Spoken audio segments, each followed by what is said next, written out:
Who do you think you are? Isabella stood frozen in the middle of the living room. The crystal chandelier, worth a small fortune, seemed to burn down on her from above.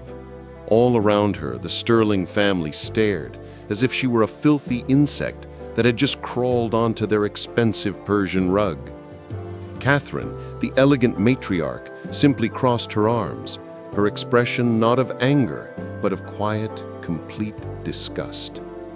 Her young son Daniel hid behind her, peering at Isabella with frightened eyes. And Richard, the man she had gambled her entire life on, had just spoken those words. He wasn't even looking at her, just calmly cleaning his glasses. You can put a rat in a silk dress, but it's still a rat. It was a good performance, but the show is over. Get out. Each word hit Isabella like a shard of broken glass. Get out. The dream shattered. No, it never really existed. It was all a game where she was the only one who didn't know the rules. Her face burned with humiliation, but a deep, profound coldness ran down her spine. How did it all come to this? To understand how a person can fall so far, so fast, you have to go back to where their hunger began. And that hunger isn't just an empty stomach. 6 months ago, Isabella didn't have time for dreams. Her life had a smell. The smell of old grease, damp garbage, and cheap bleach. She cleaned up for a low-end diner, a place where people left behind everything they were done with, from leftover food to their self-respect. Her job was to scrub the toilets where drunk men had thrown up, to mop the filthy floors that others walked all over. She was a shadow, an invisible presence. People didn't look her in the eye. They just threw spare change at her, and sometimes not even enough for that. Every night when she returned to her box-sized apartment, her body ached. She'd lie on the hard mattress, stare at the cracked ceiling, and ask herself, is this it? To live and die cleaning up other people's filth? It was in that suffocating darkness that a decision was made. It wasn't ambition, it was survival. If she couldn't get out, she would drown. Isabella wasn't stupid. She knew how the world worked. Power was wherever the money was. She started to observe. She used her few hours off to go to the wealthy neighborhoods, not to sightsee, but to study. She studied how they walked, how they talked, how they ignored people like her. She realized that to enter their world she needed a ticket, and that ticket was a maid's position in the Sterling family home, an ad she'd spotted in a discarded newspaper. Her transformation wasn't magic. It was a cold, calculated move. The rent for the decent dress cost her a week's worth of food. The makeup on her face was from the free samples at a department store. Everything was borrowed. The shy smile, the obedient posture during the interview with the head housekeeper, Mrs. Davidson. It was all an act.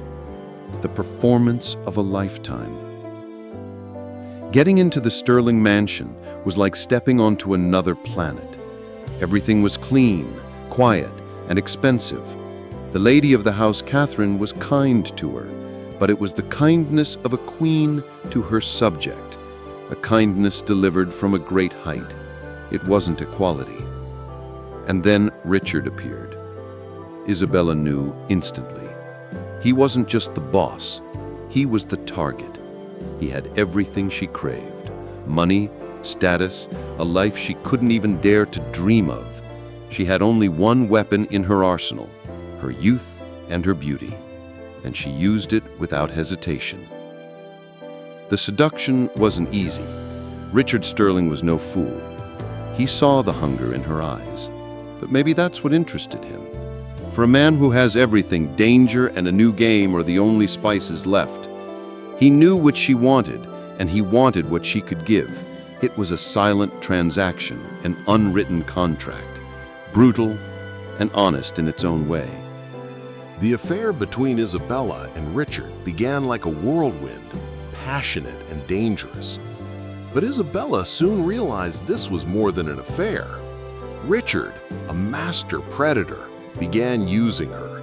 He turned her into a spy in his own home. During their secret rendezvous, he didn't just offer passion, he assigned tasks. Pay attention to who Catherine meets today. Check her schedule for anything unusual. Let me know if any strange numbers call.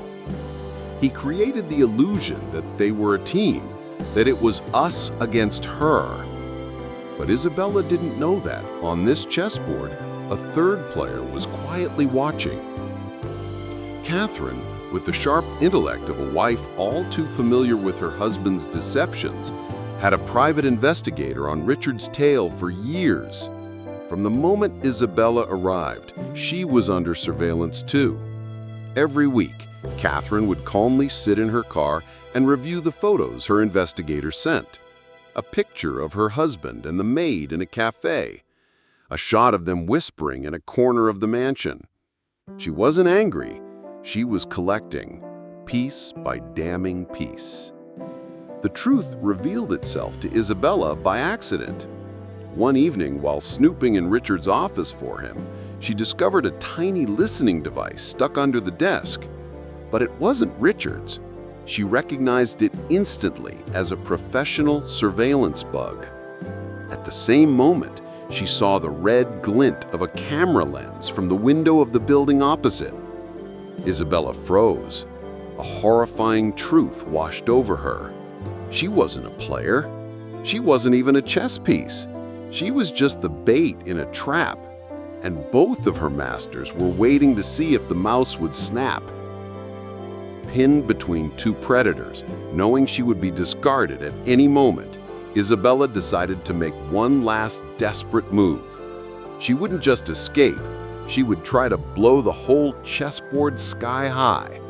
She would deceive the two people who thought they were deceiving her.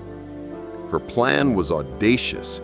She decided to use the one weapon the rich fear most: scandal. First, she went to Richard. With an Oscar-worthy performance, she broke down in tears, presented a fake medical file, and announced she was pregnant. She said she wanted nothing, only a sum large enough to disappear from the country forever and raise the child on her own. She played on his fear of a scandal that could destroy his reputation and his career. Richard, though a seasoned cynic, was stunned by the news and promised to arrange the money. A few days later, she approached Catherine. This time, she played a different role entirely. She fell to her knees, the pitiful victim. She confessed everything, but with a twist. She claimed Richard had forced himself on her, that he had taken advantage of her poverty and innocence. She mentioned the pregnancy again, but this time as the tragic result of his abuse. "Madam, I just want to leave. Please give me a sum so I can run away where he can't find me. I will sign anything to keep this secret and protect the family's honor." Isabella believed her plan was perfect. She would be paid by both sides. The fateful evening arrived. Richard called Isabella to the library to settle things. She walked in, feeling a quiet triumph. But Catherine was also there, calmly sipping tea. Richard said nothing, only pushed a folder across the table. It wasn't a bank transfer. It was a medical report from the family's private doctor. The conclusion hit her like a physical blow. Richard Sterling had been sterile for the past 2 years. Isabella's face went white. Richard let out a cold, predatory smile. A miracle medical, wouldn't you say, Isabella? But the true checkmate was yet to come. Catherine slowly stood up, looking not at Isabella, but directly at her triumphant husband. Catherine said, "Thank you, Richard, and thank you, Isabella.